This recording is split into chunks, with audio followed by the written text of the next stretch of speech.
welcome back to my channel. My name is Kimberly if you're new here, and I like to share my art journey online, so if you guys want to follow along, then very cool. I really need to work on the intro. I need to define who I am. I don't know who I am. I'm just a person. I'm just a person in a room with a camera who likes to do art. Okay, so in today's video, I'm going to be doing an overhead shot on this desk actually. So it's gonna be me practicing in watercolor digitally almost for the very first time. This is actually my second piece, but my first one I don't think it really counts too much as one. Well, no, it does, and I can't discredit it. But basically what I did was I took an old drawing that I did back in 2020. I think it's like July or August or something, I don't know, and then I redrew it, but I did it in like a watercolor style because that's what I'm practicing right now. So this is what it was, and then this is what it is in watercolor form. So I really liked it. I mean, usually watercolor really intimidates me, and I do have some experience with watercolor. Like when I was traveling, I would have this like mini watercolor set with me, and I used it all the time. I wasn't really good at it, but I really enjoyed it. I loved how portable it was. But water like intimidates me because I just felt like I didn't have as much control over the canvas, and like the water and the colors and the way that it would mix. Like I didn't understand it as much. But doing it digitally, although really intimidating, the process is a lot better than I expected. And I think it replicates watercolor a decent amount. So what I'm going to do is I'm going to shoot you guys over to the time lapse, and then I'm going to answer a couple of questions that I've received both through my Instagram and through my Discord channel. If you guys don't know, I have a Discord channel, and that's where I have other like artists and sticker makers come together, and we talk about any issues that we have, paper preferences. Everyone there is honestly super cool and super nice.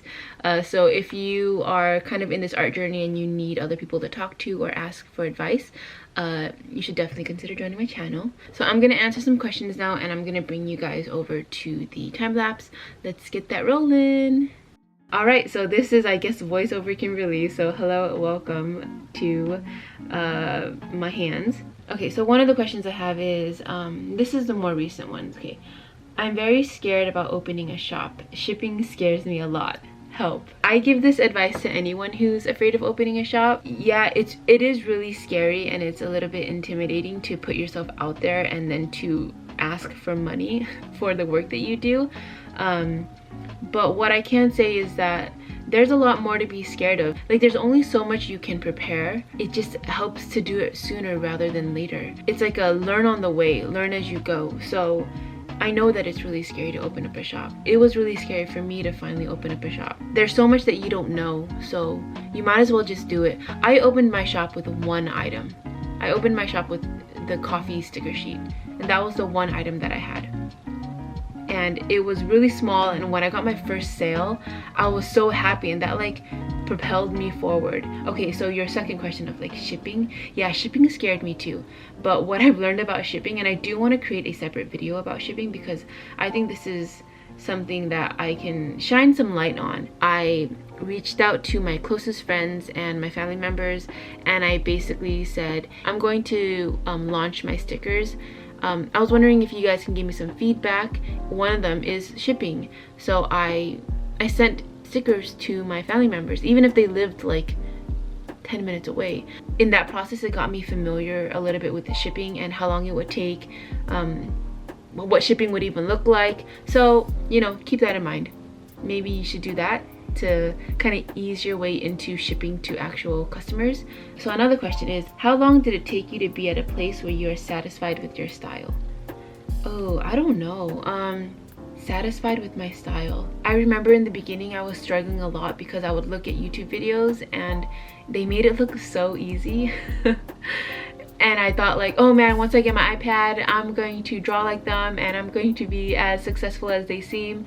But no, it was not that easy. So it took a lot of hours in the beginning for me to just like get used to drawing digitally. But what I can say is that I think like a milestone for me was when I started to customize my brushes. I think that's when I realized like, hey, I have a certain preference, or I'm not just using the stock brushes that come with Procreate. I'm actually altering them, and I'm changing the tapering, or I'm changing the noise, or I'm changing like whatever it may be. So for how long it took for me to get there, I think it took me like 2 or 3 months for me to alter my first Narrander pencil or my first 6B pencil. I don't think I'll ever be satisfied 100%, and I think that's just like the way it's going to be as an artist and as someone who like continually longs to try something new and gets a little bit bored easily. I'll always be exploring, but in terms of like actually being satisfied since day one, I think it took me about 2 or 3 months. In terms of now, I'm satisfied with my art. I love my art, but I know that it's not going to be that forever. I know that I will continually change it, and it'll grow, and it will be appealing to some people and not appealing to others. And I've learned that it doesn't really matter, because as long as it's appealing to you, then that's what really counts. So I got a question from Discord. I was wondering if you could do some kind of video going over the basics of your vlogging routine and style, and any camera recommendations for anyone that is looking to start making studio vlogs. I will make this into its own video eventually, but I do want to just kind of give a like answer right now. In terms of camera recommendations, I just went for the very generic Canon G7X, which is like a basic vlogger's camera. Right now it works for my purposes. The reason that I like it over an iPhone is because I don't like using my front-facing camera. I just think that it's a little bit like the quality isn't as good. So I like how the camera flips open for the G7X. Right now, what I can say is that I'm trying to come up with a consistent schedule of when to post. Before I did it like sporadically, but now I want to make it more of a routine. So throughout the week, I'll just, if I'm drawing or if I'm doing something that's remotely interesting or something that I think someone would benefit from, I'll turn on my camera. The hardest part honestly is turning on the camera. It's almost like going to the gym. Like the hardest part is getting yourself to the gym, because once the camera is on and once you press record, you kind of just like have to do it. I think what I'll do is I'll make a video after I come up with some sort of decent routine. But right now what I can say is I have a Canon G7X camera. It's a basic vlogging camera. I think it cost me about like $300, $400, $500. I'm not entirely sure, I forget. I think I even got like the China version of it, so it's not like the American version, so it was a little bit cheaper, and it works for me. It's fine. What I recommend is getting 2 batteries, because you want one charging while you're filming with the other one, and then get decent memory cards, at least 2, so you can switch off. Yeah, okay, well, sorry, that's all I can give you right now, but hopefully I can make a longer, more extensive video that can talk about it. I'd love to see a video on how you found your illustrative style. My illustrative style, oh man. This is such a question. But what I will say is how I found my illustrative style is I just kept on practicing, and there are some things that I just like kind of do always, and you find patterns in your artwork, and you find things that you kind of like lean toward and just like lean in on those. So illustrative style, I really just had to put in the hours, honestly. Well, I thought about the art that I like, and I thought about the people who I follow. So I really like the like colored pencil, a little bit sketchy, clean textured look, and I just kind of tried to replicate that. I really lean towards this like colored pencil look, so that's kind of like what I started with, and then I learned a bunch as I was drawing. Like I really like using white. Like I like using white for the details in my drawings. So that's something that I don't think I necessarily took from anyone else. I kind of just like adapted that on my own. I remember being very frustrated. I was working on this one piece and I was very, very frustrated with myself, and I remember I actually started crying when I was drawing, and I was talking to Issei, and I was so hard on myself, and I was like, why do I suck at drawing? I can't do this. I don't want to do this. I can't do this.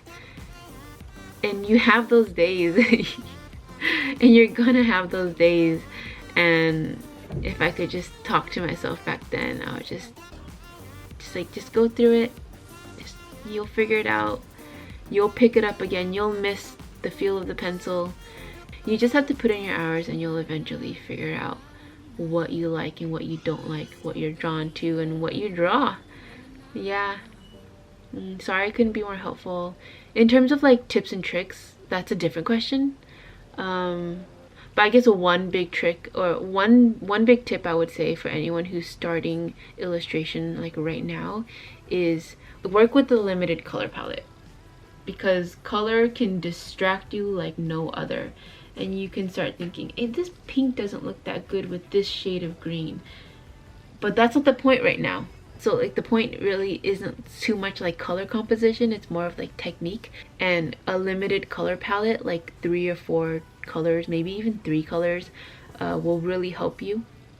Yeah, borrow other people's color palettes. Go on Pinterest and look up like springtime color palettes or flower color palettes, and you can get inspiration from there as well. They have like color palettes available for you.